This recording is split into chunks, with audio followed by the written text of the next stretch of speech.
Hello, and welcome to Module 5, How to Grind Stained Glass. At the end of this lesson, you will know why grinding is important and how to grind safely and properly. When you first begin to cut stained glass, you will find that the edges can be very sharp. Even with the best score possible, stained glass will not always break perfectly.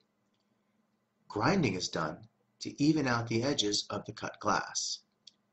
Clean and even edges will allow our foil to adhere properly, leading to even lead lines. Always avoid grabbing your stained glass piece by the inside curves during grinding. Instead, pick them up on the flat surface. If you have any edges sticking out, use your grozing pliers to clip away at those pieces of glass. Bite onto the section of the glass, this time with the curved side up with your grozing pliers. Squeeze the glass with about 3 to 5 pounds of pressure and then pull. This will remove that small piece.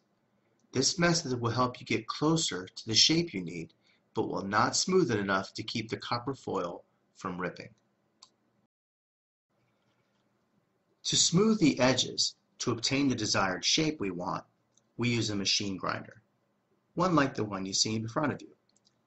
The grinder has a diamond tip that spins. We push our glass into this bit gently to smooth out our edges. When we first start to grind, check to make sure it has water by filling the sponge to make sure it is wet. If it is not wet, then you need to check your reservoir and make sure it is filled to the proper level. If it's a new grinder, 1½ cup of water is sufficient to fill it to the proper level. It is also important to add grinder coolant, which will prolong the life of your grinder. I recommend you place a towel near the grinder and a bucket of water. After you grind, you can dip the glass in the bucket to remove any glass dust remaining. Do not clean them in your sink. Over time, they will clog up your pipes with the residual glass residue. Also, rub some lubricant, I use lip balm, on the edges of the glass to keep the glass shards from flying away from the grinding surface. Start your grinder. Gently touch the edge of the glass against the bit. Do not hold the glass in any one position for any length of time. Always keep the glass moving to get a nice continuous smooth line.